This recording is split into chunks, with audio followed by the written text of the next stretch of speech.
Ruskin bond के लेखन में एक ऐसा आकर्षण है, एक ऐसा खिंचाव है कि क्या बच्चे क्या बूढ़े सभी इनकी राइटिंग के मुरीद बन जाते हैं। लेकिन रस्किन बॉन्ड की राइटिंग के बारे में एक बेहद खास और दिलचस्प बात यह भी है कि इनकी राइटिंग में आपको फिर वही किरदार दोबारा नए नए रूप में, नए नए अंदाज में नजर आते हैं। रस्किन बॉन्ड की किताब पढ़ना एक फिल्म देखने की तरह है। अगर आपने एक किताब पढ़नी पूरी तरह से खत्म कर दी तो क्या मालूम आपको उसी किताब का कोई दूसरा किरदार फिर उनकी किसी दूसरी किताब में, दूसरी शॉर्ट स्टोरी या नॉवल में एक नई कहानी के साथ एक नए अंदाज में मिल जाए। रस्किन की कहानियों के तार, सभी कहानियों के, सभी नॉवेल्स के तार आपस में इस प्रकार से जुड़े होते हैं। नमस्कार दोस्तों, मेरे YouTube चैनल के आज के प्रोग्राम में आपका बहुत बहुत स्वागत है और मैं हूं आपके साथ रति अग्निहोत्री। और जैसा कि आपने बिल्कुल सही गेस किया होगा, आज हम रस्किन बॉन्ड की ही एक किताब का रिव्यू करने जा रहे हैं। हम रस्किन बॉन्ड की the room on the roof का रिव्यू करेंगे। लेकिन रिव्यू करने से पहले मैं आपको बताना चाहूंगी कि हालांकि मैंने इस किताब को मूल अंग्रेजी में पढ़ा, लेकिन इसका हिंदी संस्करण Amazon पर उपलब्ध है, पेपरबैक में भी उपलब्ध है और इसका किंडल एडिशन भी Amazon पर अवेलेबल है। और जहां तक पाठकों की प्रतिक्रिया देखकर लगता है, जो कमेंट्स है रीडर्स के Amazon पर, इसका हिंदी अनुवाद जो है काफी अच्छा है। तो मुझे लगता है कि ये किताब आप Amazon से सीधे तौर पर खरीद कर हिंदी में पढ़ सकते हैं और ज्यादा महंगी भी नहीं है। मेरे ख्याल में 170 रुपए की ये किताब है Amazon पर उपलब्ध। The room on the roof Ruskin bond की पहली किताब है और ये किताब जब रस्किन ने लिखी थी तो वो मात्र 16-17 साल के थे, यानी एक बच्चे थे, एक टीनेजर थे। हालांकि इस किताब का जो लेखन शिल्प है उसको देखकर ऐसा बिल्कुल भी आभास नहीं होता, ऐसा बिल्कुल भी नहीं लिखता कि ये किताब किसी टीनेजर बच्चे ने लिखी होगी। The room on the roof में रस्टी की कहानियां हैं और ये वही रस्टी है जो कि रस्किन बॉन्ड की अलग अलग कहानियों में, रस्किन बॉन्ड के अलग अलग नॉवेल्स में आपको अलग अलग अंदाज में रस्टी के किस्से, उसके एडवेंचर्स सुनने को मिलते हैं। बल्कि कहानियों में ही क्यों, टीवी में और फिल्मों में भी आपको रस्टी के एडवेंचर्स देखने को मिले हैं अलग अलग रूपों में। हम कह सकते हैं कि the room on the roof जो है वो रस्किन बॉन्ड के इस पसंदीदा किरदार रस्टी का उद्गम है, यानी इस नॉवल से ही रस्टी के किरदार की शुरुआत होती है, एंट्री होती है रस्किन बॉन्ड की राइटिंग में।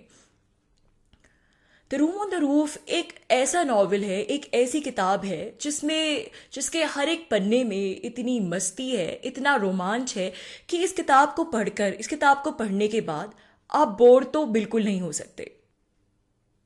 चूंकि ये कहानी बच्चों पर केंद्रित है, यानी टीनेजर रस्टी और उसके जो भी बाकी बच्चे दोस्त हैं, रणवीर, सोमी, किशन आदि, इसलिए इस नॉवल में बचपन की मस्ती, अल्हड़पन, लड़कपन, मजाक, जो बचपन का भोलापन है, इन सब चीज़ों के भरपूर रंग देखने को मिलते हैं और बहुत ही खूबसूरती से और स्वाभाविकता से बचपन की इस मस्ती का चित्रण किया गया है। साथ ही में खास करके जो टीनेजर्स का माइंडसेट होता है, जब हम टीनेजर्स होते हैं तो हमारे अंदर एक प्रकार का लड़कपन होता है, जो एक प्रकार का हमारे अंदर रिबेलियन होता है कि हमें पूरा समाज अपना दुश्मन लगता है। खासकर कि जो एडल्ट वर्ल्ड है वो तो हमें पूरा का पूरा अपना दुश्मन नजर आता है।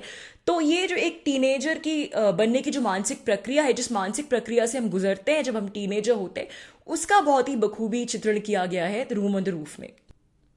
The room on the roof की कहानी अगर मैं आपको संक्षिप्त में बताऊं तो ये कहानी एक टीनेजर बच्चे की है, रस्टी जिसका नाम है।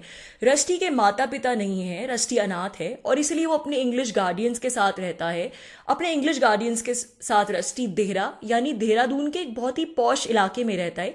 एक ऐसे इलाके में रहता है जो कि आम भारतीय इलाकों से, आम भारतीय गली मोहल्लों से बिल्कुल अलग हटकर है, कट ऑफ है। क्योंकि जो रस्टी के इंग्लिश गार्डियंस हैं वो एक तरीके से भारतीयों से नफरत करते हैं और वो नहीं चाहते कि रस्टी भारतीय बच्चों के साथ बाजार में घूमे, घुले मिले। लेकिन रस्टी के विचार अपने इंग्लिश गार्डियंस से बिल्कुल मेल नहीं खाते, इसलिए वो एक दिन चुपचाप भागते हुए बाजार पहुंच जाता है और फिर किस प्रकार से वहां से उसकी जिंदगी का, उसके जीवन का रुख बदल जाता है। बाजार में उसके नए दोस्त बनते हैं, उसे सोमी और रणवीर नाम के लड़के मिलते हैं जिनसे उनकी दोस्ती होती है और फिर वहां से इस बात की कहानी है कि किस प्रकार से रस्टी भारतीयता के रंगों में सराबोर हो जाता है, बाजार में अपने दोस्तों के साथ धमा चौकड़ी मचाता है, चाट पकौड़े खाता है और जैसे कि आमतौर पर बच्चे करते हैं, गंदगी कीचड़ में लिपटा हुआ रस्टी किस प्रकार से जिंदगी के जीवन के मजे लेता है अपने दोस्तों के साथ, यहाँ तक कि अपने गार्डियंस के घर से भाग कर उनको बिना बताए होली तक खेलता है अपने दोस्तों के साथ। भारतीय जो होली का त्यौहार है उसका बहुत ही खूबसूरत चित्रण है इस नॉवल में। और फिर आखिरकार जब उसके गार्डियंस को ये बातें पता लग जाती हैं कि वो इस प्रकार से जाके वहां से पे इंडियन से घुल मिल रहा है, बच्चों के साथ घूम रहा है, तो फिर बहुत कहासुनी होती है। रस्टी की बहुत बुरी तरह से पिटाई भी होती है, उसके गार्डियन उसको बेहद क्रूरता से पीटते हैं और फिर रस्टी अंततः अपने गार्डियंस का घर छोड़ के चला जाता है। फिर किशन नाम का एक बच्चा उसे मिलता है जिसका rusty English teacher, English tutor बन जाता है। और किशन के माता पिता अपने घर में ही छत पर एक बड़ा ही साधारण सा कमरा रस्टी को रहने के लिए दे देते हैं। और यही जो कमरा है, यही the room on the roof है, जो कि रस्टी का आशियाना है, उसके विद्रोह का अड्डा है, आप कह सकते हैं उसका वजूद है, उसकी आज़ादी है, सब कुछ है। तो ये संक्षिप्त में रूम ऑन द रूफ की कहानी। बाकी क्या होता है आगे, कैसे होता है, पूरी कहानी जानने के लिए आपको किताब ज़रूर पढ़नी होगी। The room on the roof की सबसे खास बात जो मुझे ये लगी वो ये कि ये पूरा नॉवल भारतीयता के रंगों से सराबोर है। जो इस नॉवल की पृष्ठभूमि है, जो the room on the roof का भारत है, वो 1950 के दशक के भारत का चित्रण है इसमें।